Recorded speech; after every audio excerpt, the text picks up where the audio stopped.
नमस्कार, आदाब, सत श्री अकाल, वंदे मातरम। आप सभी का हमारे यूट्यूब चैनल सतयुग आरंभ में बहुत बहुत स्वागत है। और हम बात कर रहे थे चार वर्णों की, या कहो चार युगों की, या कहो चेतनाओं के चार स्तरों के बारे में हम बात कर रहे थे। तो उसी विषय को, इसी टॉपिक को लेकर हम आगे बढ़ते हैं।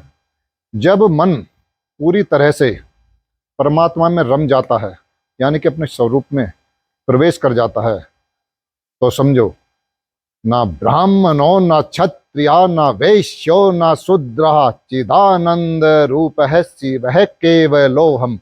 यानी कि उस समय ये चार वर्ण से ऊपर उठ जाता, चार वर्ण से परे चला जाता है। तो शिव का मतलब क्या है? शिव, शंकर, भोलेनाथ, नटराज और जो भी अन्य नाम है, शिव अलग है। शिव एक उपाधि है, पहले तो सभी का जानना बहुत जरूरी है। शिव एक उपाधि है। यदि इस अवस्था में एक साधक का, एक व्यक्ति का इस अवस्था तक पहुंच जाता है, तो उस समय बिल्कुल कह सकता है कि अहम ब्रह्मास्मि, शिवो अहम, सर्वो अहम, तत्वमसि। यानी यू आर दैट, वह ब्रह्म तुम ही हो। प्रज्ञानम ब्रह्म,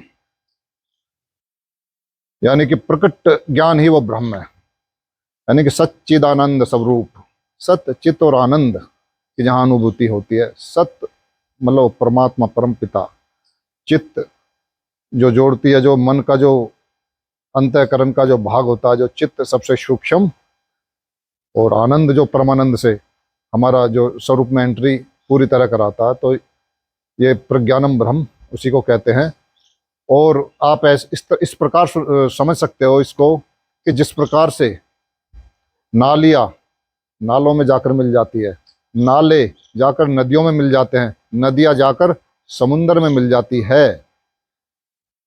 तो एक एक बूंद समुद्र की, सागर की एक एक बूंद उस समय कह सकती है कि मैं समुद्र हूँ। तो इसी प्रकार जब एक साधक की चेतना का स्तर इन चारों वर्णों से परे चला जाता है, तो उस अवस्था में कह सकता है बिल्कुल अहम ब्रह्मास्मि। तो ये चेतना के स्तर ही हैं, और इनसे परे जाना ही हमारा लक्ष्य है। और सतयुग में एंट्री तभी होगी जब इन चारों वर्णों से परे मन को ले जाया जाए, चित्त को ले जाया जाए। मन का ही चित्त एक सूक्ष्म भाग है। तो इन वर्णों से ऊपर उठना है।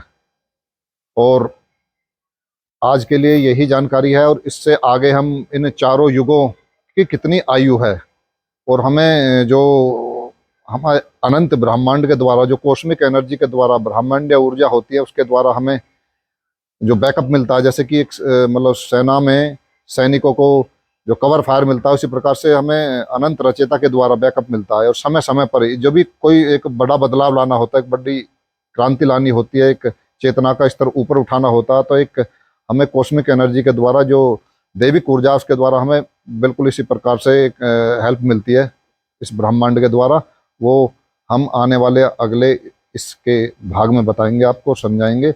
और इन चारों युग जो होते हैं, सत्य युग, त्रेता, द्वापर, कलयुग, या कहो कलयुग से लो कलयुग, द्वापर, त्रेता या सतयुग, चेतना का स्तर तो इसी तरह प्रकार उठता है। इसके विषय में भी बताएंगे हम।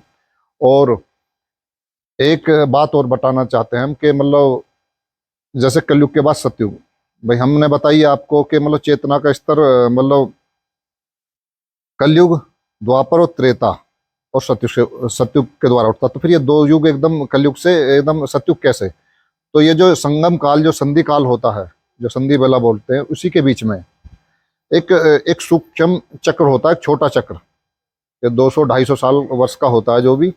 उसी बीच में चारों युगों का, यानी कि चारों मतलब चेतनाओं के स्तर, या कहो चार वर्णों का बहुत तेजी से रिपीट होता है इसी दौरान।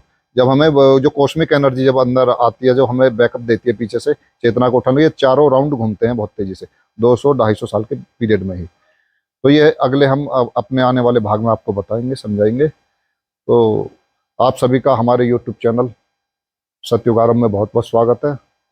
सावधान रहें, सतर्क रहें, स्वस्थ रहें। जय हिंद, जय भारत, वंदे मातरम।